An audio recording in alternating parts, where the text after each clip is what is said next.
us pray. Dear Heavenly Father, thank you, Lord, for guiding us to church tonight to worship and praise your Sabbath day. Please help us to focus on the words tonight, and please let Jesus be seen through me from the messages tonight. Thank you, Lord, for hearing us and listening to us always. In Jesus' name we pray. Amen. So, ang title sa ating message na gabi is What It Takes to Thrive. Na naman ibig sabihin sa thrive? Thrive is magpaningkamot. Like, what it takes to thrive. So, ikuha natin examples. In both gardening and spiritual terms, planting and harvesting are exciting seasons. So, sa pag-garden daw, amin na ang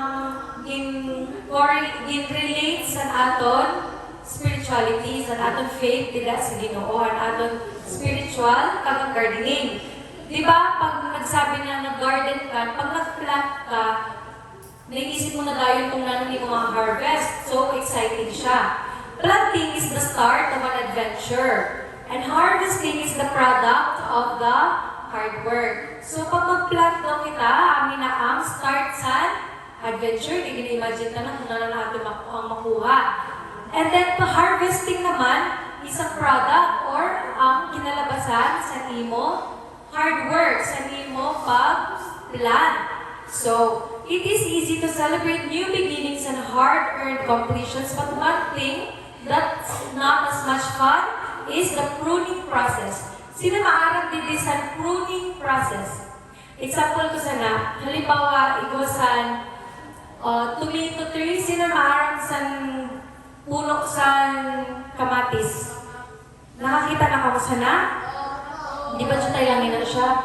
So, para daw magbunga siya lalo, pag magtubo na ang puno sa kamatis, para magbunga siya lalo, pag magrabong ang branches, ginaputol ang mga pangit na branch, ang mga patay na leaves, ginatanggal ang mga damo na patay, kag ang mga dili matibay na branches, ginatanggal na, amin ang ginatawag na pruning. So, dili daw exciting ang pag-prune. Kaya kung igwakasan, kung nag-gardening ka, ay syempre, ibig sabihin, kailangan mo permibantayan ang imo mga plants. Kaya kung igwasan mga ibig sabihin, kailangan mo tanggalon. Who wants to acknowledge what's dead and unproductive in their lives? Who wants to trim back what's already blooming, leaving you smaller, awkward, and feeling extra weak? So, sino di sa aton ang gusto daw na feeling mo nakahinga-hinga ka na or angat-angat ka na sa buhay, tapos kailangan mo naman ikat ang mga some parts sa iyong buhay para mag-improve ka. Sino sa ito lang nalilisudan sana? Hindi ko malisutin na. May sa inyo example.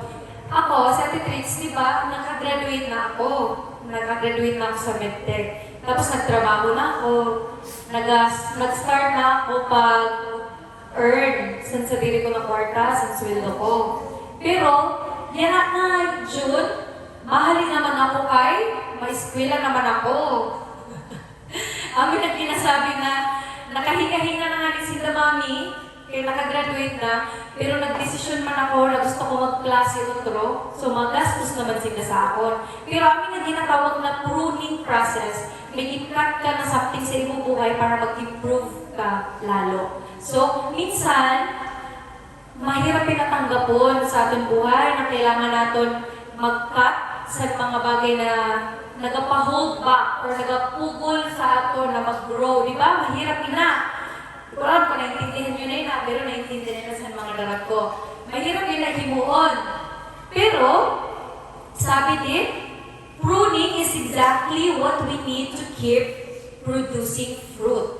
Para daw mag-produce kita sa fruits, permi, kailangan natin permi mag-prune or mag-cut na mag-cut. Sa usad na puno sa kamatis, bunga na ina siya, kailangan mo naman mag-cut. Kailangan mo i-cut ito ng mga branch na naluyos na, para may magtubo naman dito na another branch na bag-o ug mas matibay, kagamo naman ito mahatag sa bunga sa imo. Irog daw sana. Sabi this sa John 15 verse 2. Pag may Bible ka mo sa inyong phone or may dala ka mo na Bible, pwede niyo i-open. John chapter 15 verse 2, sabi nila, He cuts off every branch in me that bears no fruit, while every branch that does bear fruit, He prunes, so that it will be even more fruitful. So, miskin makita natin, miskin sa Bible, ginsabi na ang Ginoo ginatanggal sa ato ng mga branch na dili fruitful, na dili nagahatag sa aton sa improvement, kundi ang Ginoo ginaprune kita every day.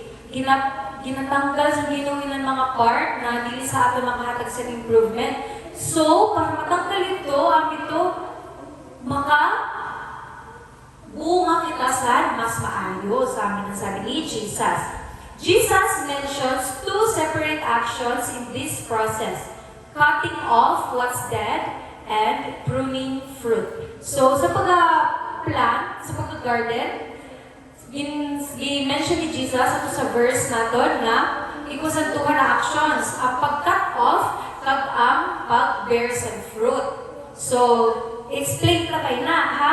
Cutting out what's dead makes sense. Di ba? Okay siya sa aton intindiho na ihahalihon ka an patay na. Halimbawa, sa branch, sa puno, ikakat mo itong luyos na. Di ba? It makes sense? Di ba, ano siya? Ano ba yun sa Tagalog, sa Bisaya? May naintindihan nyo ang purpose na itatanggalon tayo ito. Kahit patay na ito na branch, di ba? It is extra weight, it is unproductive, it is blocking sunlight, and it is stealing energy from branches that could thrive. So, ang purpose ito na para tanggalon ito na mga patay na branch, kaya ito ang nagapugol o nagahinder na magkaikupasan mas buhay ang plant. So, kaya natin ito tanggal. However, the purpose of pruning is not to disable something, but to revitalize it. So, ang purpose sa pag-prune, dili sa pagpugol na magtubo otro ang bunga, pero to revitalize. Sino didi ang nag-rejuve? Sino ang mga maarap sa rejuve? Di ba pag nag-rejuve ka, nagabutang ka sa pamayon mo, tapos nagapalit-palit na kino pamayon, tapos nagiging mas maganda yung pamayon, nai-improve siya. Pero masala ang ginamin sini. May matatanggal na part, may malagas na part para mag-bloom pa lalo in a plant. Akin siya kinasabi din. God is a good gardener. Nanangan atong topic? Ang atong topic ay what it takes to thrive. Sabi din, God or Jesus is a good gardener. He wouldn't be a good gardener if He left you to yourself, overgrown, ineffective, and full of dysfunction. So si Jesus, siya ang atong gardener. Kakitaan mga plants ni Jesus. Para magbunga kita sa ninakaliputan, minsan ginatanggal ni Jesus ng mga dead na branches sa aton. Na naman ng mga dead branches sa aton, gina-prune kita ni Jesus para magbunga kita lalo. For example, sa mga bata, nagkigo ka mo sa friends in your school na bad influence. Minsan, ginatanggalin na ni Jesus sa inyong buhay ng mga friend nyo na bad influence. Kaya para, dili ka mo mapatiwara para madumduman nyo nang nag-adal ka mo. Nag-eskwela dali ako para mag-adal, di para mag-barkada. Diba? Pero sana, minsan, amin na ang way ni Jesus para mabuligan kita na mag-grow pa. Sabi din, but He cares for those that He loves. Di naman nahimuon sa ato ni Jesus Christ, kundi niya kita palangga. He is doing that because He loves us. He cuts off what is dead for your benefit, and He lovingly trims back ineffective things in your life to make way for more fruit. So, kaya gina-prune kita ni Jesus every day, kaya para magkaiba, para magbunga pa kita as a person dito sa kalibutan. Na naman dapat ang purpose natin as Christians. Di ba, ang sabi sa Bible, go into all the worlds and preach the gospel. So, as Christians, as Seventh-day Adventists, ang aton katungkulan na ginhatag sa aton sa Ginoo, i-share nato ng gospel pakato sa iba na tao. Tagina ng mga tao na nagapabaptize, amin na ang fruit sa aton simbahan. Amin na sila ang fruit na ginatawag ni Jesus.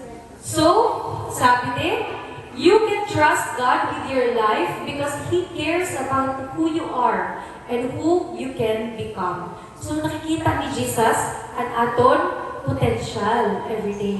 Kaya ginabuligan niya kita mag-grow. So, what dead branches are you dragging around? Kita, sa ating mga sadiri, humawag natin sa sadiri, nano ang mga dead na branches, nano ang mga patay na sanga ang ginadala natin? Yan na, sa ating buhay. Is it possible that God is pruning you for your growth?